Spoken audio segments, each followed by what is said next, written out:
কি ব্যাপার বৌমা, কোথায় যাচ্ছ? সাথে আবার এটা কি? তুমি তো দেখছি প্রত্যেক দিনই নতুন নতুন ছেলেদের সঙ্গে ঘুরতে যাচ্ছ, কিন্তু তোমার শাশুড়ি মা যে কি ভালো মানুষ বলে বোঝাতে পারবো না। আজকে আবার তোমার বয়ফ্রেন্ডকে নিয়ে বাজার করতে এসেছো? রিমা তাদের প্রতিবেশী জয়ন্তী দেবীর মুখে এমন কথা শুনে খুবই রেগে যায়। তার উপর রিমা খুব ভালো করেই জানে জয়ন্তী দেবী সারাক্ষণ শুধু প্রতিবেশীরা কি করে সেদিকেই নজর রাখে। আপনি মনে হয় জানেন না কাকিমা, কিন্তু আমার 4টে ভাই আছে। আমার 4 ভাই কাছের কলেজেই পড়াশোনা করে, তাই ওরা মাঝে মধ্যে আমার সঙ্গে দেখা করতে আসে আর আমি ওদের সঙ্গে ঘুরতে বেরোই। কিন্তু আপনার যদি আমার ভাইদের বয়ফ্রেন্ড বলে মনে হয়ে থাকে তাহলে আপনার চশমাটা পাল্টানো উচিত। এই বলে রিমা তার ভাইয়ের সঙ্গে সেখান থেকে চলে যায়। আর এদিকে জয়ন্তী দেবীর থোতা মুখ একেবারে ভোতা হয়ে যায়। দেখতে দেখতে এভাবেই কিছুক্ষণ কেটে যায়। বাড়িতে ফিরে যাওয়ার সময় রিমা জয়ন্তী দেবীর বৌমা সংযুক্তাকে ডেকে বলে, এই যে সংযুক্তা, বলি তোমার শাশুড়ি মায়ের খেয়ে দিয়ে কাজ নেই বলো? শাশুড়িকে কিছু বলতে পারো না? সারাক্ষণ শুধু কে কি করছে তার দিকে নজর। আজকে ভরা বাজারে লোকেদের সামনে আমার উপর আঙুল তুলেছে। আমার ভাই নাকি আমার বয়ফ্রেন্ড হয়, আমি নাকি অনেক ছেলের সঙ্গে ঘুরে বেড়াই। এসব আবার কি কথা? হ্যাঁ, তুমি আমার শাশুড়ি মাকে ভুল বুঝো না, আসলে উনি হয়তো বুঝতে পারেননি। আচ্ছা ঠিক আছে, আমি আমার শাশুড়ি মাকে বলে দেব তোমাকে যেন রাস্তায় এরকম কথাবার্তা না বলে। আমি ওনার তরফ থেকে তোমার কাছে ক্ষমা চেয়ে নিচ্ছি, প্লিজ। এই বলে সংযুক্তা তখনকার মতো ব্যাপারটা মিটিয়ে নেয়। দেখতে দেখতে এভাবেই দুপুর হয়ে আসে। দুপুরবেলা সংযুক্তা অনেক কিছুই রান্নাবান্না করে। সে টেবিলের উপর খাবারগুলো সাজিয়ে রাখলেও তার শাশুড়ি মায়ের কোনো পাত্তা পাওয়া যায় না। সংযুক্তা এদিক ওদিক খুঁজেও তার শাশুড়ি মাকে কোথাও খুঁজে পায় না। এই আকাশ, তুমি মাকে কোথাও দেখেছো? আমি তো মাকে সারা বাড়িতে কোথাও দেখতে পাচ্ছি না। আমি তোমাদের জন্য এত ভালো ভালো রান্না করলাম, খাবারগুলো তো ঠান্ডা হয়ে যাচ্ছে। চিন্তা করো না, মা নিশ্চয়ই কোনো প্রতিবেশীর বাড়িতে চোখ রাখতে গেছে, মানে ওই ইনফরমেশন জোগাড় করতে গেছে আর কি। এখন মাকে ডিস্টার্ব করো না, মায়ের কাজ শেষ হয়ে গেলে মা নিশ্চয়ই চলে আসবে। এই তোমার মায়ের খেয়ে দিয়ে কাজ নেই? লোকে কি করছে তাই দেখে কি হবে? সারাক্ষণ এর বাড়ি ওর বাড়ি ইনফরমেশন জোগাড় করতে গিয়ে লোকের কাছে অপমান হয়ে বাড়ি ফিরছে। প্রায়ই আমাকে কেউ না কেউ তোমার মায়ের জন্য কথা শোনায়। ঠিক এমন সময় জয়ন্তী দেবীর নাকে হাত দিয়ে বাড়িতে ফিরে আসে। তার নাকটা একেবারে টমেটোর মতো লাল হয়ে থাকে, যা দেখে সংযুক্ত এবং আকাশ দুজনেই খুবই অবাক হয়। ওরে বাবারে, পাশের বাড়ি ঝগড়া দেখতে গিয়ে একটা পাউডারের কৌটো ছুঁড়ে মুখে মেরেছে। ওই পাউডারের কৌটোটা ঠিক আমার নাকের উপর এসে পড়েছে। আমি কি করে জানবো জানালার ধারে দাঁড়ালে ওই পাউডারের কৌটোটা আমার নাকে এসে লাগবে? আপনি জানালার পাশে দাঁড়িয়েছিলেন দেখে ইচ্ছা করেই ছুঁড়েছে। আপনাকে না কতবার বারণ করেছি প্রতিবেশীরা কে কি করছে সেদিকে নজর দিতে যাবেন না। মানুষের নিজস্ব কিছু তো কাজ থাকতে পারে।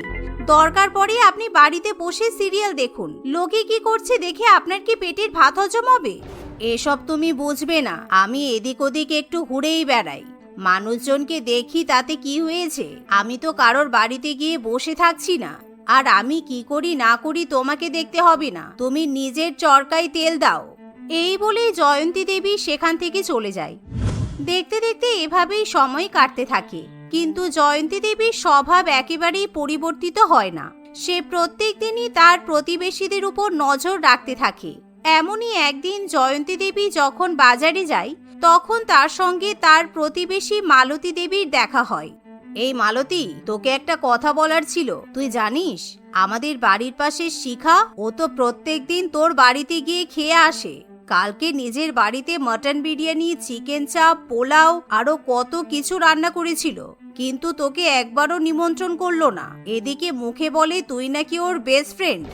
বলিস কি রে, শিখা আবার তলে তলে এই করে? ও তো আমার বাড়িতে এসে প্রত্যেক দিন গান্ডে পিন্ডে 3 বেলা করে গিলে যায়, আর নিজের বাড়িতে রান্না বান্না হলে আমাকে একটু ডাকার প্রয়োজন মনে করে না। ঠিক আছে, আমি ওর ব্যবস্থা করছি।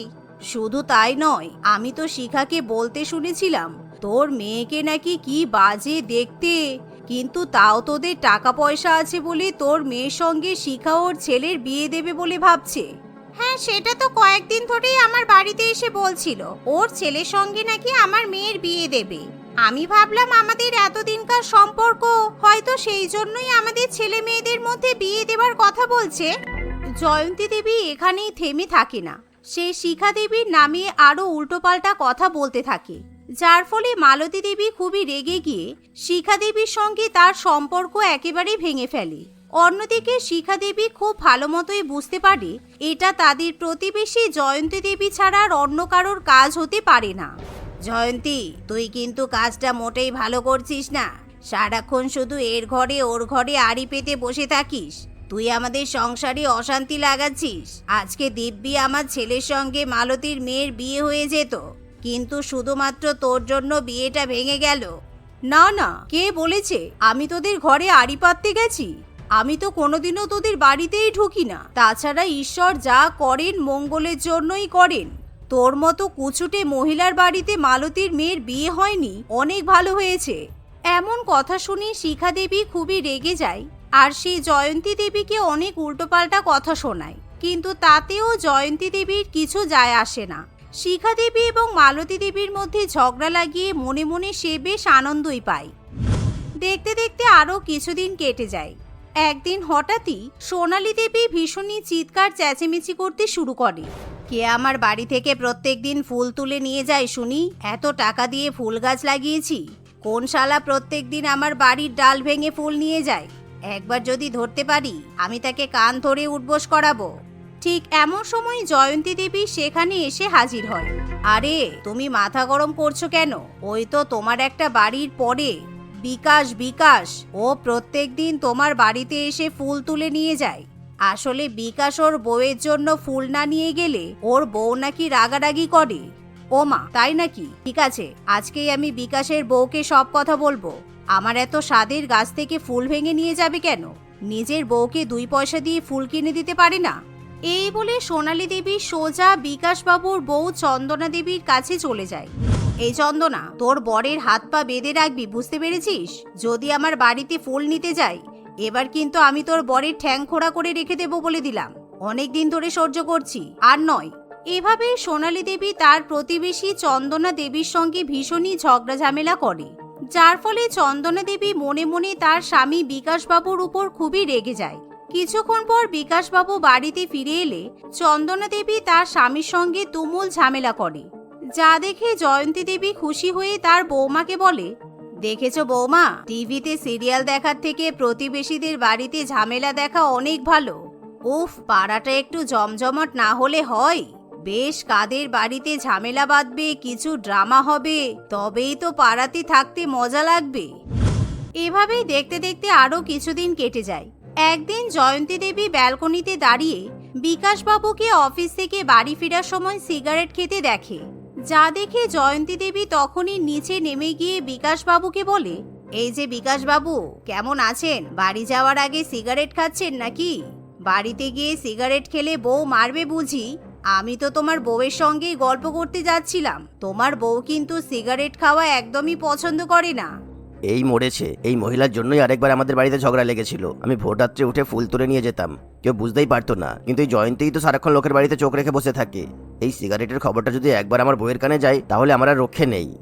মনে মনে এরকম ভাবার পর বিকাশবাবু জয়ন্তী দেবীকে বলে, আরে জয়ন্তী, তুমি যে, এই নাও 500 টাকা রাখো, আমার বউকে কিন্তু কিছু বলো না। দেখো 500 টাকা কিন্তু কম নয়, এই 500 টাকা দিয়ে তুমি তোমার হাত খরচা অনেকটাই মেটাতে পারবে। দেখুন, সবকিছুর তো একটা দাম আছে, তাই একবার 500 টাকা দিলে কিন্তু হবে না। আপনাকে মাঝে মধ্যেই আমার বাড়িতে এসে এসে টাকা দিয়ে যেতে হবে, না হলে আমি কিন্তু চন্দনার কানে সব কথা তুলে দেব। আরে না না, তুমি চিন্তা করছো কেন? আমি তোমার বাড়িতে গিয়ে তোমাকে প্রত্যেকদিন টাকা দিয়ে আসবো, তুমি চিন্তা করো না। তবে তুমি শুধু বাড়ির সামনে দাঁড়িয়ে থাকলেই হবে, তা না হলে প্রত্যেকদিন তোমার বাড়িতে গেলে তোমার ছেলে বৌমা আবার কি ভাববে বলো তো? সেদিনের পর থেকে বিকাশবাবু মাঝে মধ্যেই জয়ন্তী দেবীর বাড়িতে যায় আর তাকে কিছু কিছু করে টাকা দিয়ে চলে যায়, যা দেখে সংযুক্তা বলে, মা, আপনার তো দেখছি বিকাশবাবুর সঙ্গে খুব ভাব হয়েছে, আবার বিকাশবাবুর কাছ থেকে প্রত্যেকদিন টাকাও নিচ্ছেন। কি ব্যাপার, আপনিও কি বাকি শাশুড়ি মায়েদের মতো পরকীয়া শুরু করলেন নাকি? এতদিন লোকজনকে খারাপ কথা বলে বেড়াতেন, এখন তো লোকে আপনার নামে খারাপ কথা বলবে। আরে তুমি থামো তো, কেউ কিছু বলবে না। কেউ যদি কিছু বলে তাহলে আমি বিকাশের নামে সত্যি কথাটা ওর বউকে বলে দেব।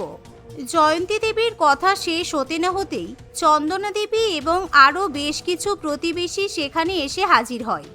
এই যে জয়ন্তী, তোর কি বিকাশের সঙ্গে চক্কর চলছে নাকি? বিকাশ নাকি প্রত্যেকদিন তোর বাড়িতে টাকা দিতে আসে, ওর সংসারে তো টান পড়ছে। ছি, শেষমেশ তুই কিনা এই কাজটা করতে পারলি। তোর মতো মহিলার জন্য পাড়ার লোকেদের সংসারে সব সময় ঝামেলা লাগে। আজকে তোকে আমরা এমন মার মারবো, তোকে এমন শিক্ষা দেব, জীবনে কোনোদিনও আর লোকের স্বামীর দিকে কিংবা কারোর বাড়ির দিকে তুই চোখ তুলে তাকাতে পারবি না। এই একদম বাজে কথা বলবি না কিন্তু। তোর বর আমার কাছে সিগারেট খেতে গিয়ে ধরা পড়ে গিয়েছিল, সেই জন্য নিজে ইচ্ছা করে 500 টাকা করে দিত।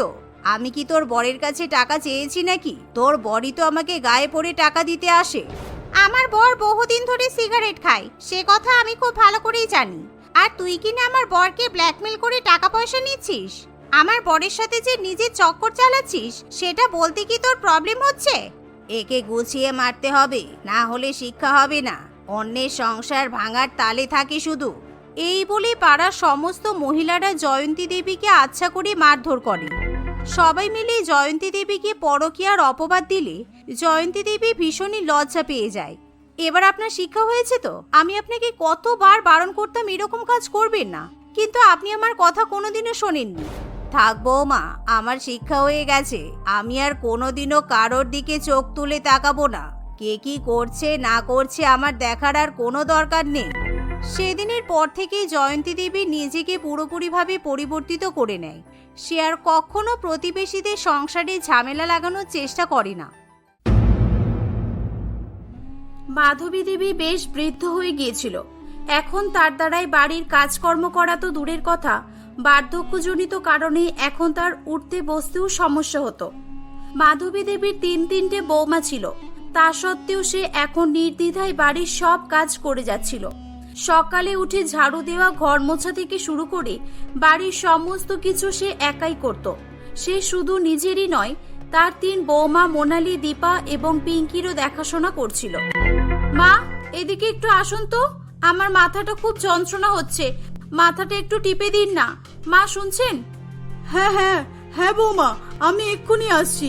এই তো রান্নাঘরে আছি, ডালটা নামিয়েই যাচ্ছি। মা, দিদির হয়ে গেলে একটু আমার কাছেও আসবেন। আমার জলের গ্লাসটা টেবিল থেকে একটু দিয়ে গেলে ভালো হতো।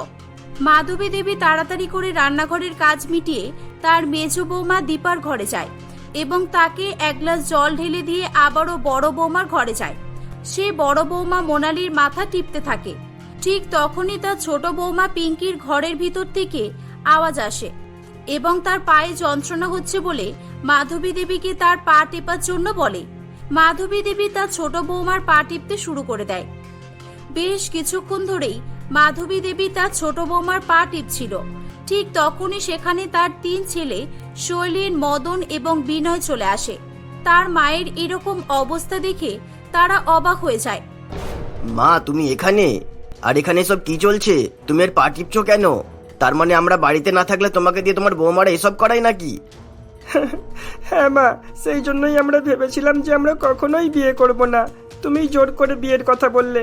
এখন দেখছো তো নিজের মেয়ে আর পরের মেয়ের কতটা তফাৎ। না বাবা, এরকম কোনো ব্যাপার নয়, আমি নিজের ইচ্ছাই এসব করছি। আর বৌমারও তো আমার মেয়ের মতোই, তাই না? ছি পিঙ্কি, ছি, আমি স্বপ্নেও ভাবতে পারিনি যে তোমরা আমার মায়ের সঙ্গে এমন ব্যবহার করবে। শেষে কি না, ছি ছি ছি, আমার তো ভেবেও লজ্জা লাগছে। তারা 3 ভাই ঠিকই বলছিল। কয়েক মাস আগের ঘটনা। এমনই সেদিন তারা 3 জনে অফিসে যাওয়ার জন্য রেডি হয়ে টিফিনের জন্য অপেক্ষা করছিল। যা, আজকে তো আমার অনেক দেরি হয়ে গেল। ওদের অফিসে যাওয়ার সময় হয়ে গেছে আর এখনো আমার খাবার রেডি হয়নি। সর্ষের তেলের বোতলটা কোথায় রেখেছি কি জানি, খুঁজেই পাচ্ছি না যে। মা, ও মা, তোমার দেরি হবে নাকি? তাহলে আমরা চলে যাচ্ছি। আমরা বাইরে থেকে কিছু খাবার কিনে খেয়ে নেব। হ্যাঁ দাদা, তুমি ঠিকই বলেছো। আজ মনে হয় মায়ের দেরি হয়ে গেছে। ওহ সিট, সময় তো আর বেশি নেই।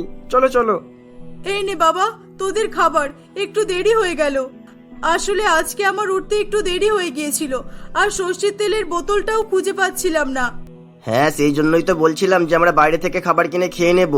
তুমিও তো সেরকম, যেমনই অসুবিধাই হোক না কেন খাবার খাইয়েই পাঠাবে।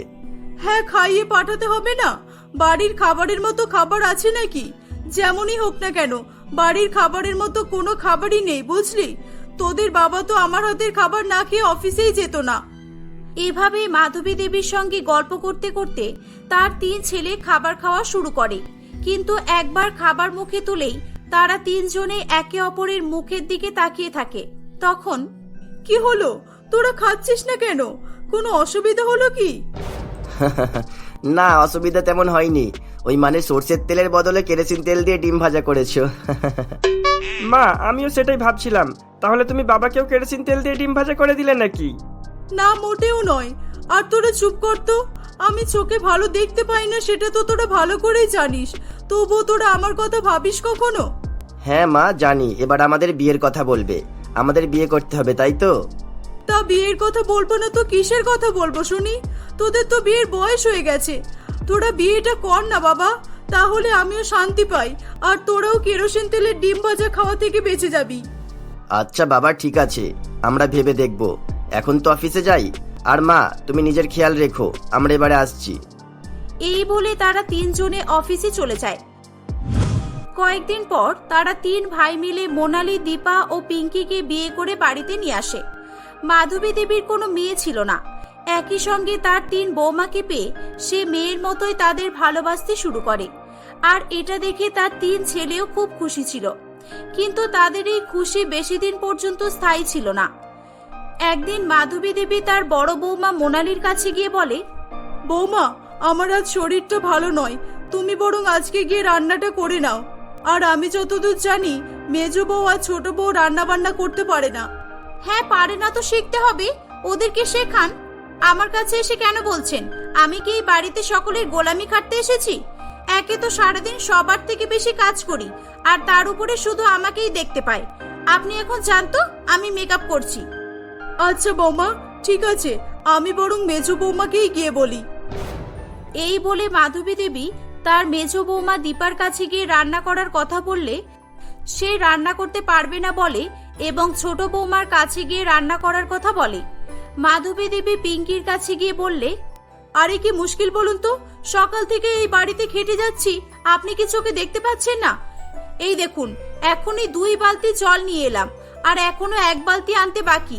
ওরা তো বসে আছে, তার রান্নাটুকুও করতে পারছে না। সকলের মুখে একই কথা শুনে শেষে মাধবী দেবী তার অসুস্থ শরীর নিয়ে রান্নাঘরে চলে যায়।